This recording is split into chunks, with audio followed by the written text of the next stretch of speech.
Good morning and good evening to those who are joining us in Asia. We have several speakers here who are joining us and doing the hard time shift, so we appreciate their time. Welcome and thanks for joining us today. My name is Jonathan Berkshire Miller, and I'm the Director and Senior Fellow of the Indo-Pacific Program at the Macdonald-Laurier Institute. It is a great pleasure today to be your moderator for what I'm sure will be a dynamic and timely discussion on Canada's role in the region. As I said, today we have speakers joining us from a range of different areas, from Tokyo, Singapore, Victoria, and Ottawa. Today's webinar is the third webinar in our series on Canada and the Indo-Pacific. We had webinars last year in December and earlier this year in January, focusing on some of the security challenges in this region, and also the economic, trade, and governance opportunities and challenges. This webinar is looking at taking all of those elements and looking about what is Canada's role in this region. And we have a number of great speakers to talk on the different elements of how Canada could be involved, whether it's energy security, trade, maritime security, or our diplomatic role. This is a timely discussion to have this on the Indo-Pacific, as a range of security challenges, trade challenges, and opportunities face this region. I think before I put this over to my fellow panelists, I think it's important when we look at this region and as we develop a strategic approach to this region, we think about two fundamental questions. Any senior policymaker in Canada, when thinking about, frankly, engagement in any region, not just the Indo-Pacific, needs to think about why it's important for Canada and why it's in Canada's interest to engage in the Indo-Pacific. This is a question that won't be asked just one time, 1 year when you're developing a strategy. It'll be a question that's constantly asked. A strategy in the Indo-Pacific needs to be balanced amongst other regions, such as the transatlantic community, Africa, the Americas.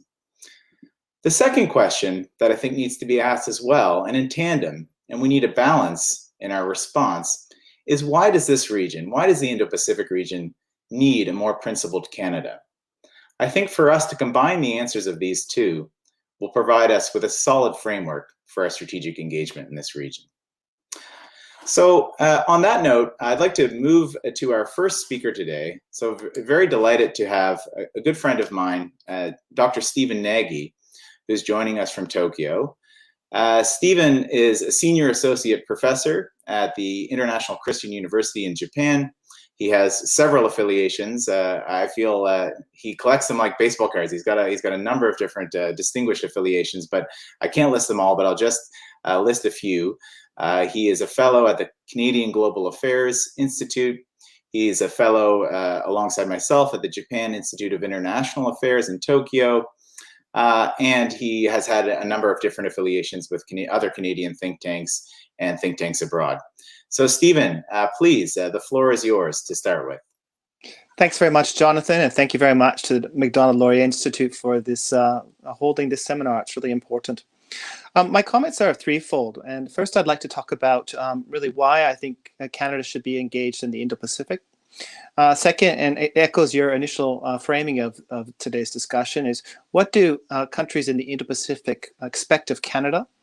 And lastly, and importantly, I think, is how can Canada engage in the region in a sustainable, interest-based, and principle-based way? And I think these are critical questions to help us frame our understanding of why Canada should be in the region. So the question about the Indo-Pacific, what does it mean for Canada? Well, simply, the Indo-Pacific region, which stretches from basically the Pacific Ocean to, I think, in Canadian interests, to the western part of the Indian Ocean, really is now the center of global economic growth. So if we want to have economic opportunities and we want to find opportunities for Canadians, then we must be part of the institution building within the region. And that means being engaged with the whole region. The region is also home to many what we call traditional security challenges and non-traditional security challenges. And the traditional security challenges include challenges in the East China Sea on sovereignty issues, challenges in the South China Sea, as well as rule of law challenges throughout the region. Lastly, and I think importantly, is that the region is evolving, and it's evolving relatively with weak institutions. And these weak institutions make it a challenge in terms of creating a rules-based order that we can understand how to engage in trade, how we can engage in security cooperation, and how we can deal with challenges within the region. So those three areas I think are really critical for Canada to be part of. And there is a saying, you know, if you're not at the table, you're on the menu. And I think that Canada really needs to be part of the rules-based institution making within the region. My second key point was, what do countries in the Indo-Pacific expect of Canada? And I think critically it's consistent engagement. And that consistent engagement is at the economic level, the diplomatic level, the developmental level, and providing security public goods. There's lots of examples where Canada can engage here. And this is my third point. I think that Canada needs to find the sustainable, interest-based and ways to contribute to the region to secure its interests, but also the interests of like-minded countries in the region to preserve a rules-based order.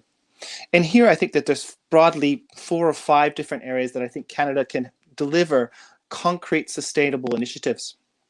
The first one is maritime security. Here we could envision Canada bolting into pre-existing nascent institutions such as the Quad, and we've already seen that with the Sea Dragon 21 exercises just in January. We could see Canada providing some public goods in the security domain in terms of enforcing sanctions on countries such as North Korea and the Japan Sea. We can also see Canada providing some maritime domain awareness intelligence activities throughout the region. Another critical area, I think, is infrastructure connectivity.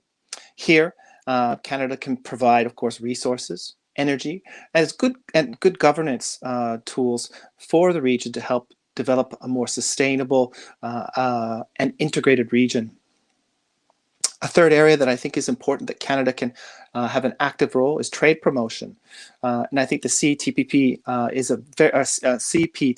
a very good example where Canada can work with like-minded countries, such as Japan, to advocate for the enlargement of this 21st century trade agreement, which is critical for IPR protection, environmental protection, and labor protection.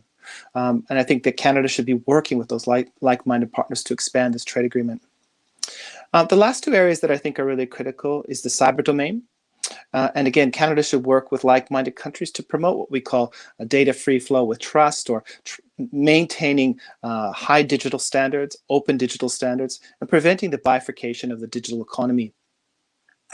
Lastly, and importantly, I think development and climate change go hand in hand. The region is going to be pressed by climate change. It's going to stress the development trajectories of many countries and regions within the region. And here Canada needs to work with like-minded countries to ensure that climate change doesn't push the developmental trajectory off track, because this will have implications in terms of refugees, in terms of development, in terms of economic dynamism, and in terms of opportunities for Canadian businesses within the region. So it's those 5 areas that I think are a pretty good start where Canada can provide some sustainable, interest-based, ethical approaches to contributing to a rules-based region in the Indo-Pacific. I'll stop there, Jonathan. Thank you. Thanks very much, Stephen. I think that, and thank you also for following the remit of keeping it very concise and also very concrete and tangible. A lot of very interesting points there. 3 takeaways, and I think there's a lot to build on for moderated discussion and I think even the audience Q&A afterwards. But some takeaways there, and I would agree with you, is a theme of, number 1, sustainability in our engagement. Number 2, consistency. And number 3, an evolving nature of that. And I think you referenced that with some of the pillars on issues such as cyber or data governance, not just dealing with the challenges that we see them as of today, but what will the challenges of the future be, and how do we build that into a strategic framework? So really excellent points. I'd like to move along now to Rohan Bhatia. So we're starting with those who are the farthest away in the Indo-Pacific, and Rohan is calling in all the way from Singapore. So we appreciate having you on, Rohan. Rohan Bhatia is chairman of the Canadian Chamber of Commerce in Singapore, and also board member of the Canada ASEAN Business Council. And in addition to that, he's a country representative for Canadian National Railway. Rohan's spent several years in the region and has a large depth of experience, especially working with the private sector in the Indo-Pacific. Rohan, it's a real pleasure to have you on, and look forward to your thoughts. Well, thank you, Jonathan, and it's a real pleasure to be here, and good evening to your audience from Singapore. I am grateful for the opportunity to be a part of this distinguished panel, and thank you to the Macdonald-Laurier Institute for putting together this rather timely discussion. As you alluded to, I will contribute a primarily private sector perspective and touch a little bit on how Canadian companies have interacted in the Indo-Pacific in recent years, and along with the panel, maybe explore how these interactions can serve as a platform to further other Canadian policy considerations in the region. I'll be speaking mostly from a Singapore and Southeast Asian perspective, but I will borrow upon some of my work connecting some supply chain markets across Asia with Canada. So my sense from observing the activities of our corporate members at the Chamber of Commerce in Singapore is that Canadian companies have generally engaged quite astutely and intelligently with emerging opportunities in the region. Over the past decade or so, Canadian firms of every size from a diverse range of sectors have invested and been involved in various blue ribbon projects in countries like Singapore, Vietnam, Indonesia, Australia, and many other markets across the region. Hiring the right people locally and developing high-level commercial relationships and really being agile enough to adjust their business model with changing economic conditions. So they've showed up and they've adjusted as they've gone along for the journey. And to their credit, the Government of Canada, which in my area of operation is primarily Global Affairs Canada, have very effectively moved lockstep with Canadian business to support both individual firms as well as institutional platforms promoting Canada's trade interests in the region. Examples include the Canadian Chambers of Commerce like ours at the local embassy or high commission level, as well as groups such as the Canada-ASEAN Business Council via the ASEAN mission in Jakarta, and also directly from Ottawa. And this week, my fellow chamber leaders in Asia, if I can call them that, we'll be discussing blueprints for a Canadian Chambers in the Indo-Pacific initiative, notionally called CCIP, which is still in the very early stages, but it proposes at this point to give a more united voice for Canada and Canadian business across the region. And to get a bit more granular, John, back in 2018, we hosted a CEO-level trade roundtable with Prime Minister Trudeau in Singapore. And we had around 30 leaders of Canadian firms operating across the region show up. And what's interesting is that so many of them are individual champions for Canada in their sphere of influence. And these spheres are, quite separate, but they're still very influential spheres.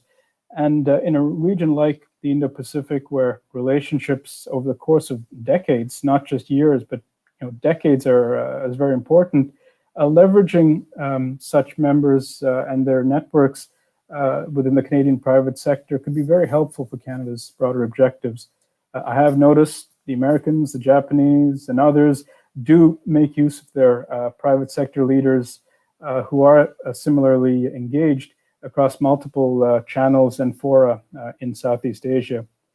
But to borrow a little from Stephen's comments earlier, this is not a one-way street. Countries in this region, I'm thinking off the top of my head, Singapore, Vietnam, Japan, and others, are also looking to diversify their trading options, whether via the CPTPP or other channels. So in a sense, they are looking for Canada as much as Canada is looking for them. And brand Canada is very respected here, but the challenge, again, may be sustaining awareness of this brand in the minds of senior decision makers and policymakers, given that it's such a dynamic economic region and other national interests, perhaps of much closer geographic proximity, are competing for the attention of these policymakers. But in my observation, the Canadian private sector already has a very strong track record of sustained investment and commitment to this region's economies, which I think buys Canada a lot of credibility and political capital. So, in conclusion, my feeling is that the trajectory of our trade and private sector engagement is progressing in the right direction. And if its individual leaders can be organized and harnessed to promote brand Canada within their spheres of influence, I think this conglomerated Canadian private sector platform can be a very powerful platform, among others, for Canada to continue raising its game in the Indo-Pacific with like-minded partners. Thank you. Thanks so much, Rohan. I think that was an excellent presentation, and I think it signifies, as Canada looks to approach its strategy in this region, it needs to be a whole of Canada approach. As much as the government is doing great work, I think, and has done good work, and looking at this region, it needs to involve the private sector in these calculations. Very interested in your discussion on the Canadian chambers and the Indo-Pacific initiative. I think that's a really a solid one, and one that makes a lot of sense considering the supply chains in the region. So lots to tease out there, but I think we'll save that for the moderate discussion. Sure. I'd like to move now to Margaret, who's going to do the next presentation. So Margaret McQuaid Johnson is known to many, I'm sure, a senior fellow at the Institute for Science and Society and Policy at the University of Ottawa. In addition, she's a board member for the Canadian International Council here in Ottawa and a member of the Canada-China Forum. Margaret has had a distinguished career as a public servant in the Canadian federal government, spent several senior positions. I think her last position was as Assistant Deputy Minister, and she's been at a range of different federal departments. So, Margaret, the floor is yours. Thanks very much, Jonathan. And I'm very happy to be here today for this important discussion with my illustrious colleagues regarding the ways in which Canada can engage more proactively in the Indo-Pacific region.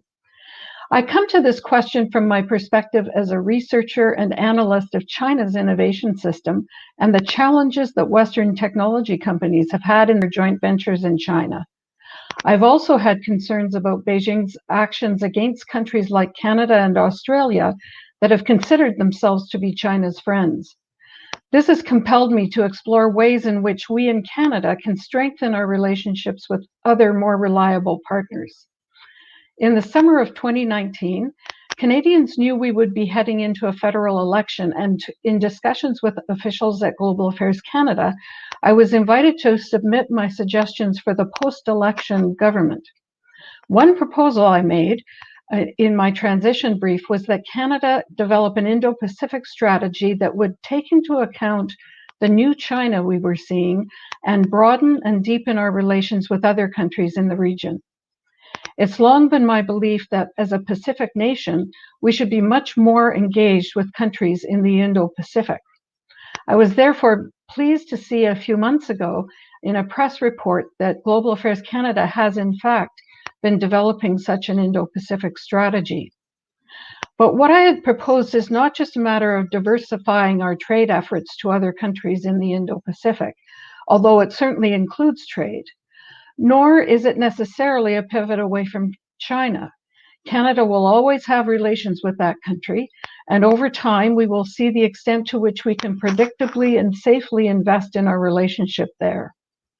In the meantime, we must diversify our trade in the region as well as our supply chains. But an Indo-Pacific strategy is also about enriching Canada's relations with countries in the region in many areas, in addition to trade, such as education, population health, science and technology, manufacturing, telecom, investment, tourism, culture, the environment, and climate change. It also envisages reinforcing our security and defense engagements in the region. And these enhanced relations should not only be with like-minded democratic nations like Japan, India, and Taiwan, but also with those that have common interests with Canada's, like Singapore and Vietnam. The free and open Indo-Pacific approach has been well established as a constructive model for an Indo-Pacific strategy. I'm a supporter of this approach. It has the prospect of unleashing dramatic new levels of economic and societal collaboration. And while there is more focus on the possibility of a full-fledged strategy now, it's something that Canada should have been developing and fully resourcing for many years. Similarly, I see the potential for Canada to contribute to the Quad in ways that complement the military capability it already has.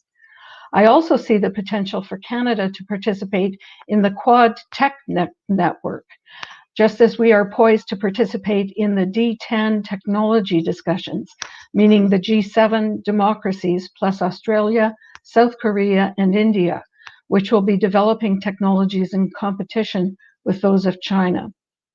In addition, while I would characterize the Trump approach to the Indo-Pacific as a bull in a china shop, so to speak, the new Biden administration is now in a position to take a much more considered approach to the Indo-Pacific than its predecessor. This creates tremendous opportunities for Canada in mapping out our own Indo-Pacific strategy that reflects our unique middle power role and priorities. I believe that countries in the Indo-Pacific have just as much interest in partnering with us, especially if we can demonstrate the intention to have a deep, consistent, and most importantly, sustained approach to show ourselves to be the serious and dependable partner that we know we are. I'll stop there, and I look forward to our discussion. Thank you very much, Margaret. Really interesting thoughts, and you've touched on a number of key areas that I think we're going to get into later in the discussion, which is really helpful. Very briefly, I think it's excellent that you touched on the different Indo-Pacific approaches, and in particular the free and open Indo-Pacific. And I think you made a solid reference to the new Biden administration. And while I think there was a rhetorical difference, obviously, between the previous administration in Washington and the current one, I think there was a lot of consistency too in the structural challenges that China, number one, poses, but that the Indo-Pacific presents as well. So I think that there's been a lot of consistency from the U.S. approach in many ways. And also, I think when we're looking at the free and open Indo-Pacific, which is something that the Canadian Prime Minister has twice endorsed in joint statements with his Japanese counterpart, it's important to reference too that there's many different countries that have signed on to versions of this, whether it's the free and open Indo-Pacific or other sort of Indo-Pacific outlooks. So the idea, which I think has been spun by some, is that the free and open Indo-Pacific or Indo-Pacific concepts are frankly a hard-edged American view, doesn't really have that much merit to it. So something maybe we can get into a little bit later in the discussion period. Next, I would like to conclude our remarks today. I would like Jeff Kucharski to join us very early in the morning there from Victoria. Jeff is an adjunct professor at Royal Roads University and teaches courses in the School of Business. He's had a number of distinguished positions in government and also has spent much of his career in Japan. So he knows the region very well, has had a number of different areas of focus, but in particular in recent days, he's done a lot of good work on energy security and its importance to the Indo-Pacific. So Jeff, please. Thank you, Jonathan, and it's my sincere pleasure to be with you all today. So today I'd like to argue that Canada needs a strategy to leverage its strategic resources internationally, and the Indo-Pacific should be our principal focus for that strategy. Canada has an abundance of strategic resources that the world, especially the Indo-Pacific region, need to help develop their economies. I define strategic resources as including Canada's energy resources, such as crude oil, natural gas, and uranium, as well as so-called critical minerals, including rare earth elements. These resources should be recognized as strategic because in global terms, they are relatively scarce, are located only in certain regions, and are essential to a modern economy and integral to the energy transition. They are also increasingly vital to economic growth, peace, and security. With regard to energy resources, we should recognize that significant energy export capacity will be coming on stream within the next 2 to 5 years, both for oil and natural gas. For the first time in our history, Canada will soon have significant offshore export capacity on the West Coast. At the same time, Canada has some of the largest reserves of critical minerals, or CRMs, in the world, including cobalt, lithium, and rare earth elements. These critical minerals are vital to the high-tech, clean energy, and defense industries. As the world increasingly works together to address climate change and target net zero emissions by 2050, Canada finds itself in the unique position of having a large surplus of these scarce raw materials that are increasingly in demand, not only in North America, but also in the fastest growing region of the world, the Indo-Pacific. We know that energy transitions take several decades at the very least. And so it's expected that oil and natural gas will still be required for transportation and for industrial use at least to 2050 and likely beyond, even as clean technologies are rapidly deployed. The Indo-Pacific will lead global demand for energy over this period, driven by continued economic and population growth. According to the International Energy Agency, the region will account for approximately 60% of global growth in energy demand by 2040, requiring more than US $1 trillion in annual energy infrastructure investment. But we also need to recognize there are risks to stability and security of resource supply chains. In the case of critical minerals, limited global supplies, the digital revolution, and decarbonization efforts is driving resource scarcity, and thus a race to secure uninterrupted access to CRMs. The principal risk is disruption of supplies, whether through shortages, embargoes, trade wars, conflicts, the exercise of market power, or more recently, global pandemics. At the same time, geopolitical tensions in the South China Sea, resource competition, coercive tactics, and militarization of disputed islands and features all pose potential threats to security in the Indo-Pacific region, and thus to global supply chains. Not surprisingly, energy security is a major policy concern in the region, especially among those countries most dependent on imports of energy resources. China, Japan, India, and South Korea are among the world's largest importers of crude oil and LNG, and all are highly dependent on supplies from distant suppliers, many of which are in the unstable Middle East.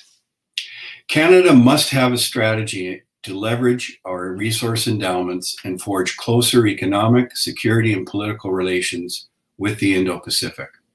First of all, it is manifestly in Canada's interest to support the economic and regional security of our partners and allies. And by that I mean those that uphold the rules-based international order in the region, including Japan, South Korea, Australia, India, and others. Secondly, Canada needs to be well positioned to meet the growing demand for energy and other strategic resources and establish a reputation as a stable and reliable supplier and partner in the region.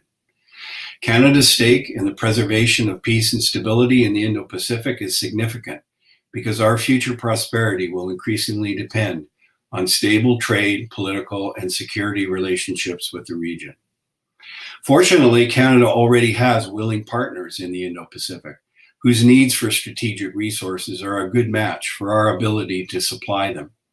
For example, in March 2020, Japan released a new international resource strategy that calls for a national effort to secure energy and rare earth minerals. As the global demand for strategic resources increases, Japan is competing with other countries, particularly China, to secure oil, LNG, and critical minerals.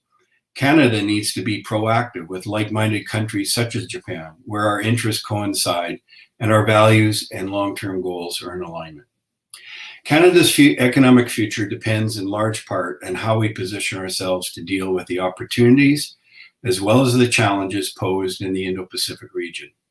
It is my hope that federal and provincial governments will work towards integrating a strategic resources strategy within the overall framework of an Indo-Pacific strategy, and to take advantage of formal strategic partnership agreements with countries in the Indo-Pacific region, starting with key partners like Japan, South Korea, and India. Thank you very much. Thank you, Jeff. That's some really interesting insights there on the importance of energy. And I think this sort of completes some of the discussion that we've had here today, looking at the private sector and trade interests, some of the diplomatic and security side, and also energy. I think the takeaway point here is that all of these elements, and we could probably even include more if we had a larger webinar, but all of these elements are really crucial in a comprehensive development of a strategy for this region. So I would like to move now into the moderated discussion. And actually, Jeff, if you don't mind, I might just quickly follow up on something on what you were saying, because I think now that it's fresh in my mind, and I think it's really interesting. When you think about energy issues and energy security issues, And I think Margaret made me think about this when she was talking about technology and other elements of minilateral cooperation, potentially with like-minded partners in the region. On energy, do you see our cooperation with this region strictly in terms of bilateral engagement? So, for example, Canada and Japan need to be working more closely on energy issues, Canada and Korea, maybe we have a strategy for that. Or is there room, space, and maybe even a need to be doing this in more of a sort of a mini-lateral concert of like-minded partners? Are energy issues important, for example, potentially in a Quad sense or a Quad Plus sense, or other partners in the region, whether it's Australia, whether it's Japan, South Korea? Do you think there's space for that? Yeah, Jonathan, that's a really good question. One of the interesting features of relationships in East Asia in particular is, at least amongst the more developed countries, there's very little energy cooperation historically and even currently. So these countries all maintain their own individual energy strategies, and they tend to look at their own supply situations. And in some respects, they're competitors for the same energy resources. For example, Japan and China and South Korea all are kind of competitors for stable, secure supplies of oil, natural gas, and other materials. So first of all, there's this lack of cooperation. That's not to say that there isn't potential to do so. And I think that's an opportunity for Canada perhaps to play a role in trying to bring some of the players together. I think in developing Asia, there is certainly much more cooperation, certainly through ASEAN. They already have an energy cooperation agreement there. Canada can certainly work with ASEAN on that. And I think on the investment front, there's huge potential for Canada to partner with Japan and, for example, and other countries like the United States and so on to promote joint investment in the energy infrastructure that the region is going to need over the next few decades. Thanks, Jeff. That's really interesting. And, I think also to your point on critical minerals and rare earth, this also strikes me as, while it may be difficult for a broader consensus and grouping on energy policies, you said it's such a national sort of, people have their national policies on this and don't tend to want to cooperate too much. But on areas such as rare earth minerals, it does seem to coincide very much with national security and regional security issues. So there does seem to be an opportunity and perhaps even an imperative for more cooperation. Absolutely. Well, thank you, Jeff. And I'd like to move on to my next question. And first I'll direct this to Margaret, and Stephen, please feel free to join in as well. So I wanted to shift some attention. We talked a lot today about the what, which is great. I think often in these sessions, we don't get to the tangible things of what we should be doing, but I think all of you produced a lot of interesting examples of what Canada could be doing in the coming years. Now I'd like to focus a little bit on the how. So, we touched around a few of the multilateral fora that Canada has been traditionally engaged in, whether it's APEC, previous webinars talked about the Asian Development Bank. Obviously, we're a founding dialogue partner of ASEAN and the ASEAN Regional Forum. But there are new groupings or re-emerging groupings in this region. And one of them that I'd like to talk about is the Quad. And I think, Margaret, you referenced this before. US, Japan, India, and Australia now have re-emerged their quadrilateral dialogue relationship and have had their first ever leaders summit earlier this month. Do you think you hinted that you think there's a role there for Canada in maybe a Quad Plus framework? I wonder if you can kind of discuss that a little bit more and what you had in mind, and whether you thought the other players would seek out a Canadian role, whether we could have some sort of unique sort of perspective there for the other Quad countries. Right. And yes, indeed, I think that we could have a tremendous potential role. We've been participating in a complementary way, I would say, to some of the military exercises in the region. And that's been important just to have a presence, particularly when it comes to Taiwan. And in addition, the Quad has set up a technology network. And that's an opportunity for Canada. We're already well integrated with the Department of Defense in the US with their technology development. And so I think it's something where Canadian companies could have a real positive contribution. Okay, thanks so much, Stephen.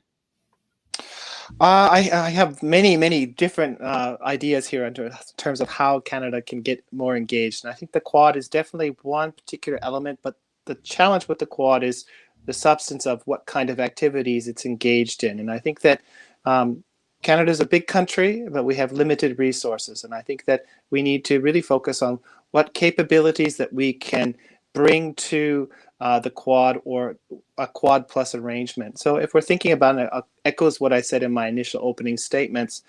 Canada has a decades long track record of working within NATO, in terms of intelligence gathering operations, working with other partners. That kind of experience can be leveraged to work with other partners in a Quad plus format or other kind of format within the South China Sea or the East China Sea, or what we see right now within the Sea of Japan in terms of monitoring the North Koreans so they're not evading sanctions. It's really critical that we think about what is Canada's comparative advantages and how we can leverage those capabilities within an arrangement like the Quad or a Quad Plus. And I think that's something that we need to continue to think about. Second is diplomacy. And I think that we forget diplomacy, even though I think some of our colleagues on the call are diplomats. And I think Canada has led most recently an international initiative to push back against hostage diplomacy. And I think that this is another really critical area where Canada needs to work with like-minded countries to use its diplomatic good offices to forge, a broader consensus and coalitions that can use its diplomatic resources with its like-minded partners. So I think that there's the hard side, the technical side, the comparative advantages we can bring in terms of capabilities, but I think we should also be thinking about the soft side, the diplomatic side. And these are both critical to having a footprint that's consistent and brings value to the region. Thanks a lot, Stephen. I think that's really well taken. And, I think it brings up an important point that, and I should remind our viewers too, that Stephen has just written a very nice op-eds if you want more information on this. I believe I might miss the title, but it's What the Quad Isn't and What It Is Not. What it is and what it is not, which is really important because I think one of the senses that I find often when hearing about the Quad is it's largely framed in a very simplistic narrative that essentially this is a four-country alliance against China. The reality is that I think that grouping has evolved in quite some way. And I think you can see that from the most recent leaders meeting, whether it's vaccine diplomacy, whether it's economic and trade issues. This is not just about navies in the East China Sea and the South China Sea and the Indian Ocean. I think there's more to the Quad, and I think there will be more in the future of the Quad, which poses real opportunities for the Canadian side. My last point on this too is I think that rather than necessarily wait to be asked to be, the fifth member or the sixth, seventh, eighth member, become a Pentagon or another more sided shape. I think Canada should look and have active discussions with the other four on observer sort of roles or ways on the fringes to have discussions about what the Quad's doing and how Canada could potentially be involved. It's not always black and white about being in or being out. I think there's ways to have discussions and active sort of engagement with the Quad without feeling that it needs to be a full-time member. So this is something to tease out a bit more later. Jonathan, just one point more I think is really critical when we're thinking about Canadian engagement within the region is that, and it goes back to my point, what does Indo-Pacific countries want of Canada? They want consistent principled engagement that is Canadian. So they don't want to see Canada as a junior partner of the United States. We should be very clear. The United States is our most important partner, but at the same time, we need to have distinguished ourselves to be different and to at times have a different position on issues within the region. And that kind of consistent principled approach to diplomacy is something that I think many partners within the region would look to Canada for. I think that's a really important point. Is that it's not only about the defense side, but the diplomacy is really important. And sometimes, we'll get into the issue of resources later, which I think is a really crucial one that you started to bring up. But we're not always talking about how many frigates or how many submarines are deployed into the region. I think that's a really a crucial element, and I actually think the Canadian Defense Department and the Canadian Navy has done a really good job in this sense. But it's not just that. Our strategy involves more than just defense. It's about diplomacy. It's about energy security, as Jeff has referenced. It's about the private sector as well, as Rohan referenced. So it's a really good point. So I'd like to move on, and sort of connected to this question. And I think as we referenced with the Quad and with some of the challenges in this region, Stephen, you referenced Operation Neon, our efforts on the Korean Peninsula to ensure that North Korea is unable to circumvent United Nations sanctions. China is an element of the challenges in this region, a large element, but it's not the exclusive element of challenges. But on China, and this is a particularly challenging time right now in Canada's relationship with China. How can countries in this region, how can Canada, in tandem with some of its like-minded partners, work to sort of to shape or push China to be more in line with the current rules-based order? Is this sort of a fanciful discussion that was something that we could have 10 years ago, and that we could potentially shape Chinese norms, Chinese interests, so they'd be more aligned with international law, more aligned with current international institutions? Or do we have to default now to multilateral organizations and other such groupings? Is there any hope of shaping Chinese behavior with the current existing architecture? So maybe I'll start with Stephen and then Margaret, if you don't mind. So I think that when we're advocating or we're thinking about a free and open Indo-Pacific vision that includes Canada, this doesn't exclude pre-existing institutions such as APEC or other forums. It's something that's added onto that to provide extra support to the region. And I mentioned again in my opening remarks that the Indo-Pacific region is actually very underdeveloped in terms of rules. And I think when you look at ASEAN and ASEAN +3 or ASEAN +6, the consensus-based decision-making institutions, what that means is that everybody has to agree for something to happen, rather than rules-based organizations, and this will limit its development. So I think that when we're thinking about the region, and we're thinking about how we can fit China into the region, and encourage China to be in a different direction, we have to create a positive institution that will be attractive to China. That probably needs to be economically dynamic, something that is very integrated, both diplomatically and politically, that shares values.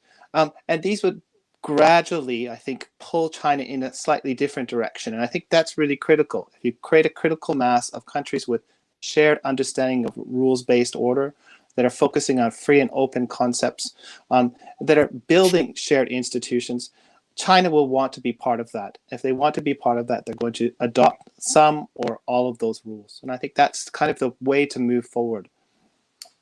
Okay, thanks. Margaret, really quickly, what's your thoughts on this? Well, I see the attractiveness of that approach in principle. I think that China, though, would want to run whatever multilateral organization, as you've just described.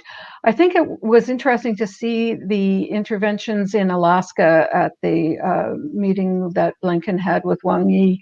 And there he put forward a very strong first step. The other person who was there was Kurt Campbell. And he and I were both on a panel on December 9th, the subject of the D10, a panel run by the governments of the D10. And he said a number of things there that are interesting in the context of the Indo-Pacific. He said that the U.S. would be initiating a dialogue with Asian countries and would be in a listening mode. And he said very clearly that this is not something that the U.S. has done well in the past, and they recognize that. And they're going to be looking for ways of putting forward alternatives to Beijing. In other words, to collectively developing an approach that multiple nations can buy into, that can then be put to Beijing, as opposed to Beijing basically telling us what we should be doing in multilateral organizations.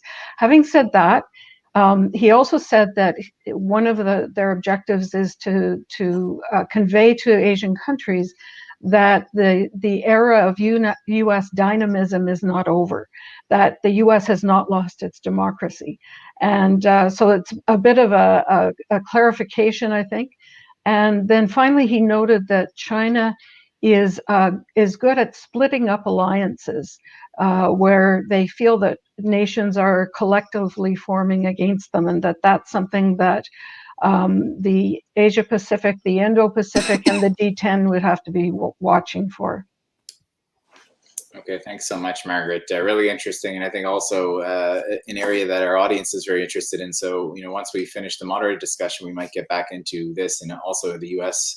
Role. I think the Alaska talks as well were very interesting, and I would encourage those who are interested in this issue not just to read the reports or the analysis of this, but actually to read the script of those opening remarks. Is really instructive. And I have heard also reports that there were some mistranslations here and there, but nonetheless, please do take the chance to read the script of the opening remarks of both the U.S. and the Chinese side. I think it's really interesting, and I think foreshadows potentially what we might be seeing in the coming months in that relationship. I'd like to move on next on the trade side, and I'll start with Rohan, and then I'll ask Jeff to kind of give us some insights on this too. Rohan, you referenced everyone's favorite acronym that we always mess up, the CPTPP, or the CPTPP 11, which Canada is a part of. It wasn't always the easiest process to get there, but we're there now. And how are Canadian businesses in the region, and in particular in the ASEAN region, where you're based, how are they reacting to this new trade deal? And I'm not sure how much you're engaged in this part, but has it delivered so far on the promises of opportunities that I think it committed to? Has the pandemic had any impact on this in order to kind of see how effective the TPP 11 has been? And I guess a last kind of question on this are there ways to complement this, the TPP efforts? Is there need for more kind of bilateral deals in the region? Should we feel missions accomplished now because we're a member of the Trans-Pacific Partnership? Or, I like your stock taking from a private sector perspective on this. And then Jeff, please feel free to kind of add your thoughts on the TPP 11 afterwards. Sure, Jonathan. Well, firstly, we can thank Canada for the CP component of the CPTPP. I think TPP was a little easier previously, but we'll work with CPTPP. And, to your first question, has there been immediate effects felt in primarily Southeast Asian region? Yes, they have. I think Canadian businesses investing here have felt a bit more reassured by some of the guidelines about transparency around law enforcement for investment deals, and how the judiciary in countries like Vietnam, which is a very dynamic economy in this region and is seeing a lot of Canadian investment across many sectors. I think that's been one component and one benefit. And the second thing is it really, I think, set the tonality or the spirit of free trade and more open trade in this region, and that got conversations moving at a lot more fluid pace. So you've got CPTPP, and you've got businesses looking for edges. We saw a lot of Canadian exports in agri to Vietnam, to Japan, take off shortly thereafter. I mean, these were two countries that were really on the ball with regards to engaging their business communities with the benefits. But that spirit of opening up free trade has allowed for more bilateral discussions, because some countries are like, I won't name them, but they're like, okay, we're not part of it, but we still want to be a part of the overall spirit of the opening up of markets. So there are bilateral conversations happening with Canada at the local level. And at the same time, we're also seeing more countries looking at Canada as an investment destination to set up their supply chains, their manufacturing. So the operating phrase there is they're looking at. It still will take some time, but I think overall it's moving in a direction where there will be more trade and investment flows as a result of it. And we're seeing some immediate export results, specifically into Vietnam and Japan. Okay, that's excellent. Thanks, Rohan. Jeff, do you have any thoughts on the TPP 11 and what might be the way forward? Yeah, I think this is a critical trade agreement for Canada. I mean, in many ways, Canada competes for very similar products as the U.S. in the Indo-Pacific. And the CPTPP, by virtue of us being a member and they are not, gives us a first mover advantage that we need to capitalize on. And so to some extent, we've been doing that, particularly in agri-food. I think we're seeing really good progress there. So things like meat products are doing very well in countries like Japan and elsewhere. And I think, Canada, with the help of the Trade Commissioner Service and others, really need to work fast and hard to lock in the gains and establish reputation, reliable supplier of high quality products, because the U.S. is going to be back. Now, most people don't expect they're going to rejoin the CPTPP anytime soon, if ever. But they are talking now about doing sectoral trade deals with countries in the Indo-Pacific. And I can certainly see agri-food being at the top of the list. So while we still have this first mover advantage, I think this is something that Canada needs to continue to build on. I think that's a really crucial point that you just referenced. In many ways, it's $1 million question whether the U.S. will return to the TPP. As you said, I don't think it's something in the near term that will happen. But the reality is, I think in trade terms and the way that it approaches trade in the region, it will change. And I think the rhetoric already has changed. So I think strike while the iron's hot in many ways, and while we have this kind of comparative advantage, we need to make sure that we seize those opportunities. Excellent. I just will abuse this position one more time and ask one last question, which I think is a real fundamental and important question that many of you sort of hinted at in your remarks and a little bit in this moderated discussion. And this is on resources for such a strategy. So I think Stephen and Margaret and others have talked about this. Obviously, Canada has shown a push to be more engaged. We know that the government's also looking at the Indo-Pacific region and looking at developing an approach or a strategy for this. We know that the Prime Minister has referenced a couple times his interest in the free and open Indo-Pacific. But how possible is this from a resource perspective? Does Canada, frankly, have the resources to have that sustainable, consistent and evolving sort of approach, as Stephen, I think, first referenced in his opening comment? And the second end of that question is, how will this impact our pre-existing engagement? So obviously, a member of the transatlantic security community, our commitments to NATO, and in many senses, those commitments, including commitments to NORAD as well, actually in a continental sense, will continue to keep incurring more costs.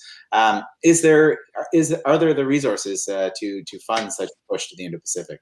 So maybe I will start with Stephen on this. I'd like everyone actually to have a very brief comment on this. So start with Stephen. I look at this a couple different ways, and I think one of the challenges for Canada is the lack of policymakers and scholars and thinkers that are thinking about Canada within the Indo-Pacific. So I think we need to invest resources in building the expertise so that we can start crafting different walkways or to be able to engage within the region. I think this is really, really, really critical. The next generation of policymakers need to be not just Japan focused or China focused or South Korea focused, but they must have a country focus as well as a region, understand that country and the region. So that's in terms of human capital, and that's really critical. But again, I would like to go back to the point about how we distribute our resources. And I think this is where we think about capabilities and we think about where we can bolt in. So pre-existing institutions such as the Quad, how can we attach ourselves to that and lend our capabilities, whether it's intelligence gathering or otherwise? And where can we use some of our comparative advantages such as diplomacy or our first mover footprint in the CPTPP to advocate for more members? So again, using our comparative advantages, using our diplomacy. So I look at how we can use our resources from the standpoint of we need to develop more human capital to engage in the region, and we need to think smartly about which capabilities and comparative advantages that we can use to bolt in, or again, use those diplomacy to engage within the region where we have a good footprint already. Okay, thanks so much, Stephen. Rohan, do you have any thoughts on this, on the resources required to engage here, whether it's something that, how this will impact our other engagements? Yeah, absolutely, Jonathan. Well, firstly, it does not have to be the government taking the onus onto itself, maybe alluding to my earlier remarks. It's a burden that can be shared with the private sector. I know the Trade Commissioner Service has been very good at resourcing initiatives to build business-to-business connections in their respective markets. I'm using Singapore as an example, but I know it's across the region. And we also have individual private sector leaders who are traveling across the Indo-Pacific. They might be headquartered in Singapore, but they might fly off to Japan. This is, again, pre-pandemic. And I know I didn't touch on your question about the pandemic and CPTPP. I'll get to that in a second. But pre-pandemic, these folks were flying all across the region, building connections and representing brand Canada for some of Canada's largest companies. And if they have in the back of their minds a notion that they are representing the country's capabilities or representing the country in some way, I think a lot of the diplomatic burden and other policy burdens can be shared with them to further Canada's interests across the markets in the Indo-Pacific. And the pandemic did interrupt that flow of travel across the region. But I really think that they are one very well-resourced group of players who can really help Canada's brand standing in the Indo-Pacific. Thanks so much, Rohan. That's a great insights. Margaret. Yes, I love this question because it's so important. My first assignment as an assistant deputy minister was at Department of Finance for 5 years. And even when we were in surplus, we were not properly funding our international obligations and opportunities. And so I think that with an Indo-Pacific strategy, it would have to be an all-of-government strategy where each department had their own roles and deliverables that would have an Indo-Pacific dimension. And in my opening remarks, I looked at the sweep of the kinds of things that we can be doing in the Indo-Pacific. If we're not doing that, we shouldn't do it at all because we have to sustain it. This is the one thing that countries tell us in that region is Canada's there for one trip and then we don't hear from you for a while and then you're back again. And it has to be consistent, it has to be resourced, and it has to be protected. And when I say protected, I'm concerned about our long-term deficit. It's enormous, as we all know, and there are good reasons why we have it. And I'm concerned that in the long term, if we're making a commitment to the Indo-Pacific, we have to protect the budget for that as there are pressures to start to reduce our deficit. Thank you very much, Margaret. I think really excellent takeaways. I mean, the idea of being consistent resource, but also like long term. So when thinking about this region, rather than sort of approaching this as a project or a 5-year project and saying we're attaching this envelope of money for 5 years, so we're good with the Indo-Pacific, and then we'll move on somewhere else. I think this needs to be a long-term commitment. Part of that is resourcing in financial terms, but I think part of that is resourcing and funding the emergence of new experts and many things that Stephen and others have referenced. So really excellent comments. Jeff, please, you have the last word on this. Okay, thanks. I'm kind of with Margaret on this one. Speaking from my experience in government, I think if there's going to be an Indo-Pacific strategy, it's going to need to be not only adequately resourced, but also coordinated across government, because this is the kind of strategy that cuts across the various silos that we have in the various departments and so on.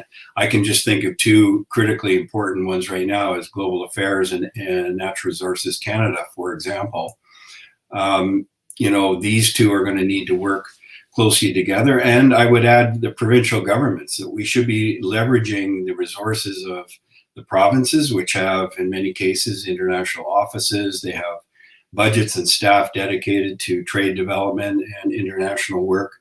So I think, in tandem with implementing an Indo-Pacific strategy, there needs to be some kind of prioritization and perhaps reallocation of resources in government, but also, a comprehensive matrix of links across the government and a way of managing this sort of cross-government initiative, which is very complex, hard to pull off, but is going to be very important to do. And finally, I would say, we should look at some of these organizations that we have in the government, and I'll give you one example.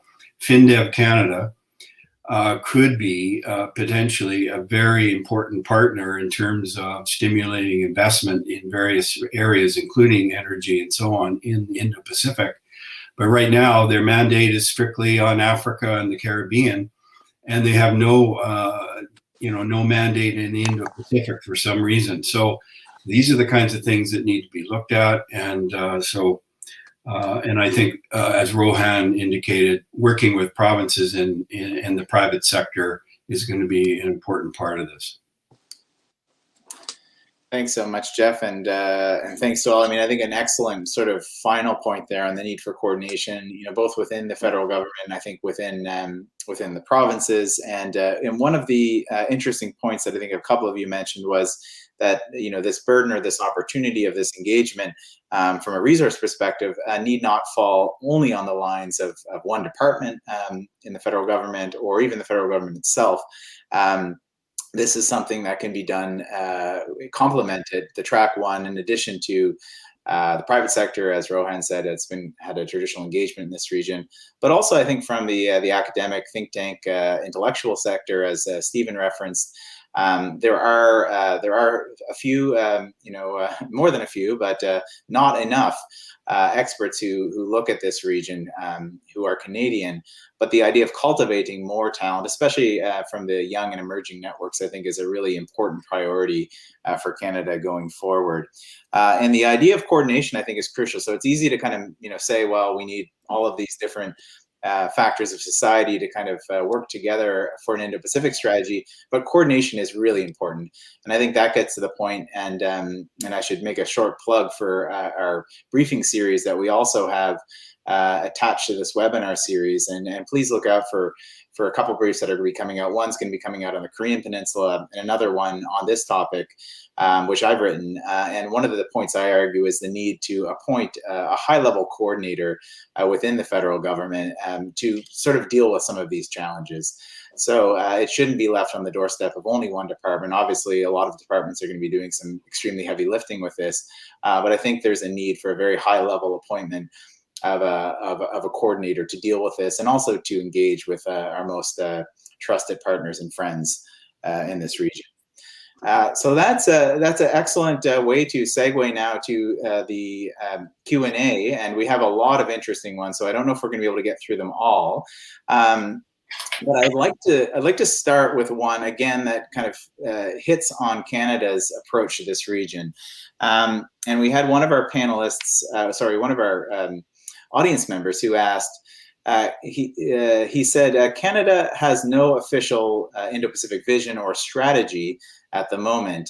But while we are in the process of developing this strategy or approach, which model should we be looking at? So of the different partners, I think we've referenced a few of them today: Japan, Australia, India, the United States. ASEAN also has an outlook. Many of our European friends have approaches to the region. Which one, or is it a combination of a few that we should be looking at when we approach this?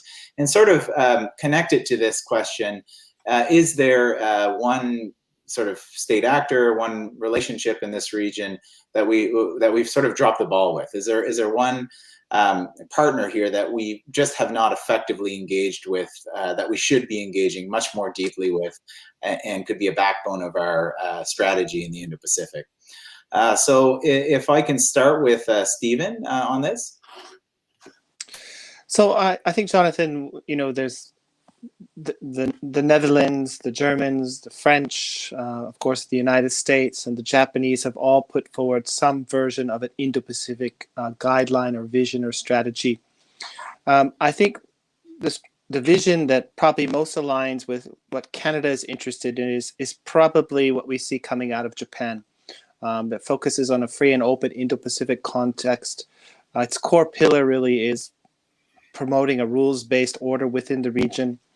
Although Japan is much bigger than Canada in terms of its overall power, I think it behaves as what we call middle power, trying to buttress international institutions and rules-based behavior in trade and in the maritime domain. So I think that identity and the focus on free and open and rules-based order from a normative standpoint is probably something that resonates with Canada very, very much.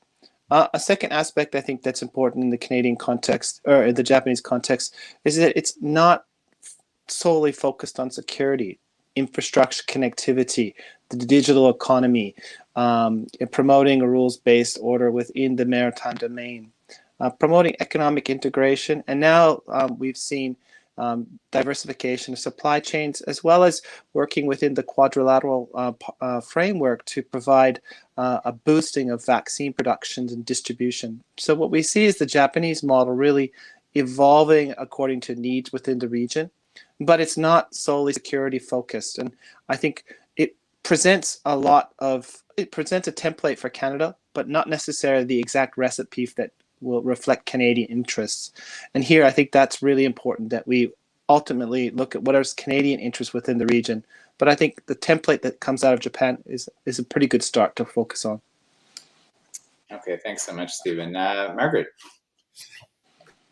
Yes, I would completely buy into that analysis. And I think the U.S. too is seeing a congruence there between their approach and the Japanese approach.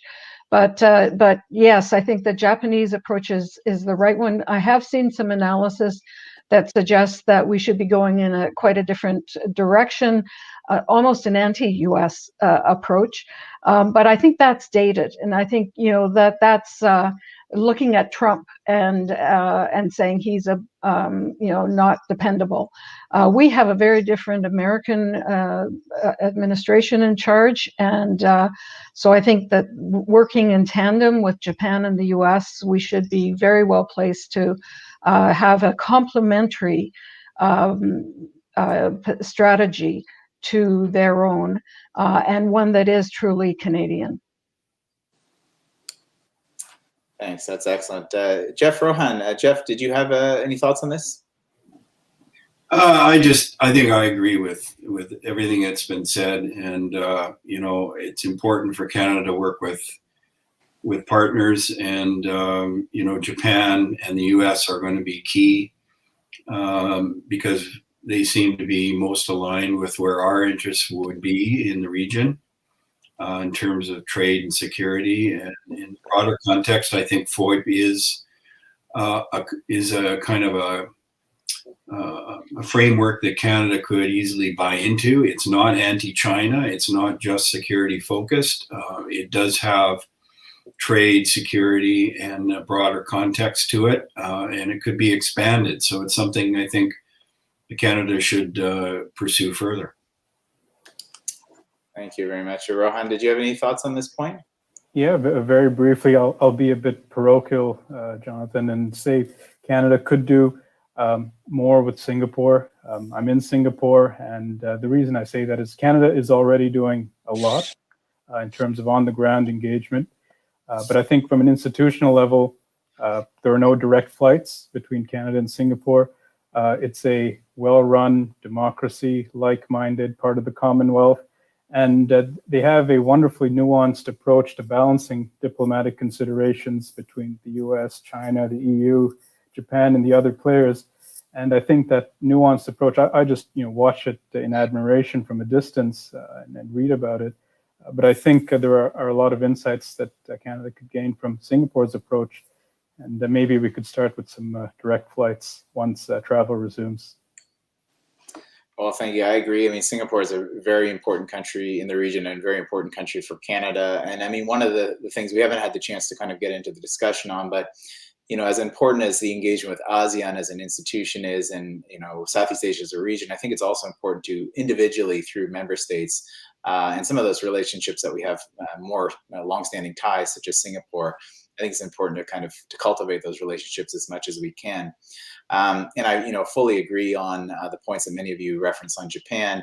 One of the members of our senior advisory council, Richard Fadden, former Canadian National Security Advisor, I think recently made an excellent point at the Ottawa conference here when talking about the Indo-Pacific, that it sort of baffles him that Canada-Japan strategic engagement is sort of not being taken advantage of in the way that it should be. So I think that is one relationship that I think should be progressed. Okay, well, I wanted to move on to another question. This is an interesting one too that one of our audience members asked. About the specific roles for the diaspora. So Canada's sort of Asian diaspora community in building up this strategy, this relationship with the region. How or should they be mobilized for this task, for this strategy? What is the role of the Asian diasporas within Canada, and how should we incorporate this into a strategic approach? I don't know if, Margaret, do you have thoughts on this first? Yeah, well, I think this is a very important question because it's a huge asset to Canada that we have such a deep diaspora from most of these countries, perhaps all. And that's something we can build on through consultations, through networks, through events, through missions. It's something that they should be engaged in. And it'll be interesting to see if there is an Indo-Pacific strategy announced. To what extent has there been consultation with those diaspora, and or is that built into the strategy going forward? I hope it is. Okay, great. Rohan, do you have any thoughts on this point? Yeah, absolutely, John. I mean, you jump into a cab in Singapore or India or Vietnam or Indonesia, there's always somebody who has a relative or who studied in Canada, and they know enough about Canada. So I'm not sure about mobilizing the diaspora or Canadians with connections to this region. I'm not sure how to do that.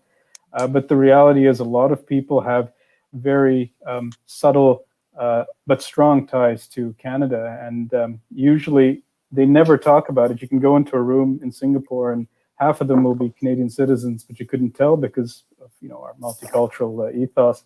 But once you tap them on the shoulder and say, are you able to help us out with something Canadian related, people's eyes light up. And so there is that passion there.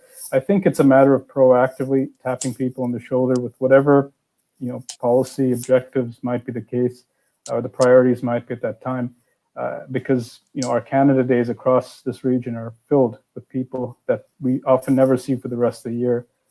So yeah, the diaspora definitely could be important. And of course, there are family businesses that operate in multiple countries with regards to relatives in this region and relatives in Canada, which I think also can be leveraged with regards to capital flows, definitely. That's a really important point. I think, when we talk about diaspora, Canada's connection to the region, I think it's on two sides. Obviously, it's those living here in Canada, but also Canadians living abroad. And I agree with you. We're a little bit away from the days of everyone having a maple leaf on their backpack. It was always so easy to go identify Canadians abroad, maybe 10, 15 years ago. But now it's kind of hard to notice all the Canadian expatriates. There's so many of them in the region. Excellent points. Stephen, did you have any thoughts on this question?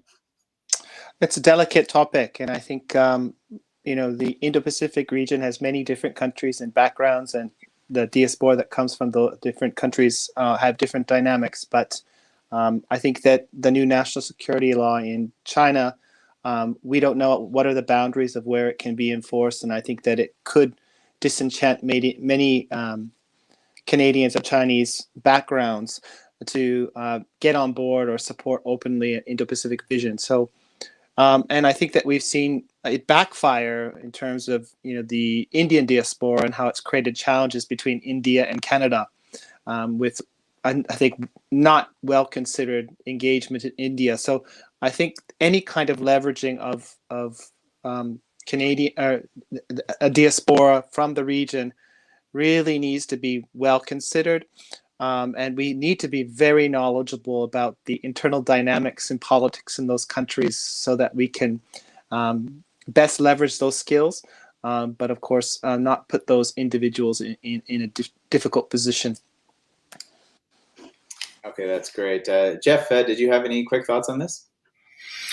Yeah, I'm most interested in actually the Canadians abroad, because I think in many cases, Canadians living as expats in other countries are, learning local languages, trying to understand local culture. In some cases are doing business.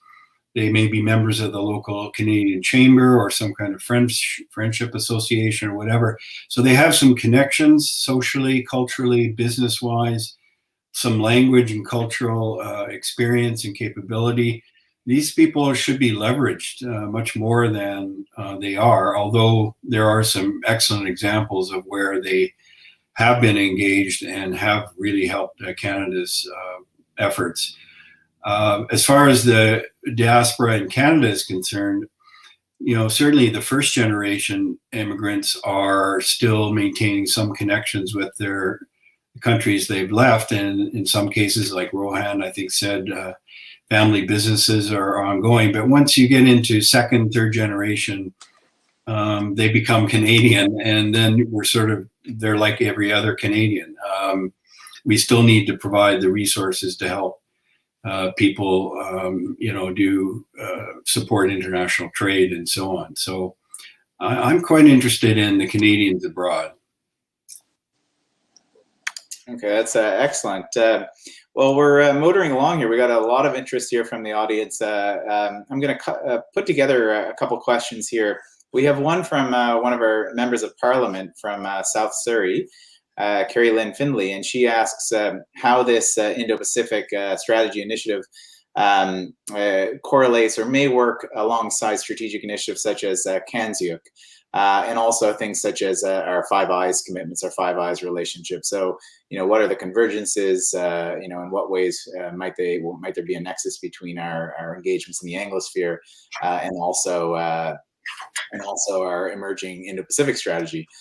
So that's one question. And then we had another question, which is also really interesting, somewhat connected, but somewhat different as well, is how can Canada play a bridge with some of our transatlantic security commitments? So obviously we're a founding member of NATO, in addition to the emerging Quad relationship. So is there some of the best practices, whether it's on maritime security or other areas, where we could potentially be a bridge between some of the NATO efforts and those going on in the Indo-Pacific, be it Quad, be it other sort of engagements. And I think if you feel free to be creative in your answers on this, but I think this is interesting because I think NATO traditionally has been obviously viewed as a transatlantic security arrangement, and it is, but is not ignorant to the challenges building up in the Indo-Pacific. And is increasingly looking eastward. So those two questions, I think, if that's not too much, I'd like to pose your way. Could I start with Margaret on this? Sorry, Margaret, you're on mute. I'm not a security expert, but I certainly know the value of it. And one thing that I've seen in commentary over the last year, 2 years, is that all the security agencies are looking for clarity from Canada on Huawei. And we've stepped back from making an announcement. I think if we had some clarification on that, that would be helpful. Apart from that, I know that we have stellar security agencies, and I have no doubt that they will be engaging with other partners in all of those regions in Canada's interests. Maybe Jonathan, I'll jump in here because I think on both questions, I think I can lend some insight. So I think as Canada does engage in terms of the Indo-Pacific, on whatever format it has, it needs to use pre-existing relationships and strengths. So the Five Eyes is an excellent platform to already engage within the region, working with New Zealand and Australia, the United States and the UK. Now, Where do they engage? Well, a pretty good example may be in Oceania, thinking about how Canada can lend some of its capabilities in Oceania in terms of thinking about how to provide some public goods to the region. And again, working through the Five Eyes might be a particular area that we can focus on. NATO is an interesting discussion, and I mentioned earlier in NATO that Canada already works with NATO partners globally. We've seen them in Afghanistan and other places. And with European countries, we have the UK just releasing their integrated defense security strategy just this week. France has Indo-Pacific vision. The Germans have one. The Netherlands have one. Perhaps this is an opportunity to propose bilateral or multilateral engagement through the pre-existing NATO model, but the activities that engage in, we locate in the Indo-Pacific. And I think that this is an opportunity for these countries to use that pre-existing institution and working relationship to focus on a geographic area that countries are already starting to recognize as critical to their economic future, but also thinking about the security challenges within the region. Okay, excellent. Jeff Rohan, did you have any thoughts on this, or did you want to move on to the next question? I'll pass. Okay. Okay, well, I have one really interesting one that I want to sort of end off on, but I do have an additional audience question that I'd like to get to before that. But before I get to the audience question, I want to give you a little bit of time to think and put your thinking cap on to have a really creative answer to this. So, if you were the one writing this new Indo-Pacific strategy or this new Indo-Pacific approach that the Canadian government is working on, if you had one line, so we've talked about a number of different countries who have their own sort of documents out here, and we know sort of what the title looks like there. So what's your one line on how Canada should frame this approach? And it doesn't just have to be Indo-Pacific strategy. Think of something a bit more creative, maybe Indo-Pacific strategy and then something attached to this. How should Canada try to telegraph this message? Because I think this is a really crucial point. The perceptions in the region, I think, are one of the main things that need to be altered, and altered in a positive direction. So if you were tasked with that, that's your one job, to write the title, to write the forward-looking title for this strategy, what would it be? So I'll give you a little bit of chance to think on that. And then the last question we have, which I think is interesting, it's looking at South Korea, and it says South Korea, like Canada, is outside of the Quad framework, which we've discussed already. Despite that, we have a free trade agreement with South Korea. It's an important partner for us. How should we be looking at engaging South Korea in this region? Is it does South Korea has sort of been a little bit absent in the discussion on Indo-Pacific? It seems rather, whether it's its aversions, China being its #1 trade partner, its national security focus obviously on DPRK. But I think it's important to think about South Korea, because when we're talking about the Indo-Pacific, talking about the security challenges as well in the Indo-Pacific, it's not just China. I think the challenge of North Korea, which we've touched on a little bit, haven't had the chance to focus in great detail on. Although, as I hinted, we will have a brief coming out from Ankit Panda very shortly as part of our initiative, who recently wrote a book on Kim Jong-un. North Korea is also a very pressing challenge in this region, and not one that we can overlook. So maybe, Margaret, if you don't mind answering this one first, the role of South Korea and Korean Peninsula issues as we approach an Indo-Pacific strategy. Thanks very much. Yes, this is really critical. South Korea is right in the key location where we need to be engaging much more proactively. They've proven to be a great ally. We've got a great trade platform that we can work with them on, and they've been an ally in so many ways. So I think it's certainly a country that we should be doing much more with. Okay, Stephen. So I think that when we view Canada's engagement with South Korea, I don't think we can only look at it through the bilateral dynamics. I think that we need to really think about what is the relationship between the US, Japan, and South Korea, and how does this affect the broader institutionalization of the Indo-Pacific idea, and how does it affect the security architecture within the region? So in my view, I think Canada needs to work within that kind of framework to try and strengthen relationships, try to find areas of cooperation between those four countries, whether it's focused on the Korean Peninsular issues or thinking about other issues that they can get on the same page of the book. I think that unfortunately, South Korea, I think, is seen as the weak link in an Indo-Pacific vision because it is very much focused on the peninsula.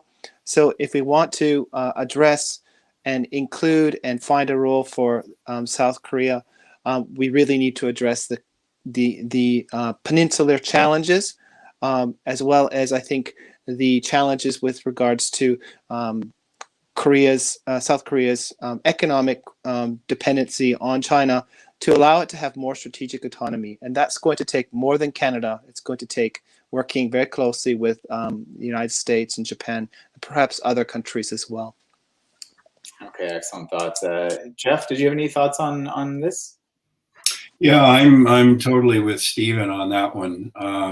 And I totally agree that I think we need to work with the existing relationships that are there now between the US, Japan, and South Korea. I worry sometimes about South Korea. I wonder if they're drifting into more and more into the China orbit.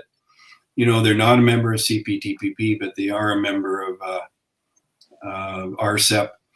And there is a lot of tension with Japan, which has been exacerbated the last few years. We may be able to play a moderating role to some extent in that, but we have a deep interest in South Korea. We have certainly a very complementary trade relationship. We have security interests in North Korea along with them that potentially would threaten North America. So we have a lot at stake with South Korea. So I would like to find some way that we can deepen our relationship with them and keep them on side. That's excellent. Rohan, do you have any very quick thoughts on this before moving on to the last point? Very quickly, Canada's two West Coast ports in Vancouver and Prince Rupert see a lot of cargo to and from South Korea. So watching those maritime routes is very important. And they have two large state-owned shipping lines, SM Line and Hyundai, who are also big players in global supply chain. So again, they're a sensitive country from that perspective as well for Canada. Indeed, great. Well, that was great, and I thank the audience for all their exciting questions. We weren't able to get to all of them, but we got to quite a number of them. And now, just before I conclude, I would like to get back to that the idea of you being the chief senior policy analyst, and your job is to put the strategy name on. So, putting you all on the spot now to hear how you are going to frame this Indo-Pacific strategy. So, maybe I'll start with Jeff. What would you be your one-liner for everyone? I'd have to say it's going to be something like Canada is turning west to become a committed Indo-Pacific nation for the long term. I really think that's where our future prosperity is going to be. It's going to be strongly linked with that region. I think we've been far too Eurocentric for a long time. It's time to make that turn. And we also have to demonstrate to the Indo-Pacific that Canada is not just a fair weather friend, but is in it for the long term. And we're going to be there with resources and a long-term commitment. So that would be my statement. That's great. I think especially the long-term focus and commitment, which I think are themes that we've explored on throughout this webinar. Rohan, what would be your one-liner? The title would be Consistent, Sustained, and Coordinated, Leverage Canada's Trusted Assets in the Indo-Pacific. That would be the title. I know I'm lifting a lot of the ideas from some of the other panelists, but we do have to show that we're here for the long term. And we do have assets here that can help us do that in a very accelerated way to show that we're serious about it. And I think we're moving in that direction, especially going by this the conversation tone on this webinar. Well, this is great. I mean, I think the agreement it works well for me as well. So no worries about lifting terminology. I think consistency, sustainability, and coordination, I think, are really important elements. Stephen, what's your one-liner? Canada and the Indo-Pacific, securing opportunity, stability, and prosperity through engagement. That's excellent. Yeah, I think especially, I mean, the two key cornerstones in any country's national interest, security and prosperity, I think makes sense. And a nice title. Margaret. Yes, I would say Indo-Pacific strategy, deepening a multitude of collaborations with friends and allies. Excellent. Okay, well, you've given me a lot of food for thought here, and I think you've given a lot of our viewers a lot of food for thought here. This is a real fitting conclusion to our first series of events. The Macdonald-Laurier Institute will continue to put a focus on Canada and the Indo-Pacific through our Canada and the Indo-Pacific initiative. But this is a really nice sort of sum up of some of the discussions that we've had already on security, trade, and governance earlier this year and last year. And will give us a nice segue into some of the discussions that I think we'll be having in the spring and the summer. I think through our initiative, we're going to be focusing a little bit on some very specific issues such as cybersecurity, hopefully energy security, and other elements. So please stay tuned. But a great thanks to our panelists, especially those who stayed up so late at night there in Singapore and Tokyo, and Jeff as well, getting up so early in Victoria. So thank you very much to all, and of course to our audience for tuning in. Thanks very much, Jonathan. Thanks to our participants as well. It's great to talk to you all. Thank you, Jonathan. Thank you, everyone. Thank you. Thanks, everyone. Take care.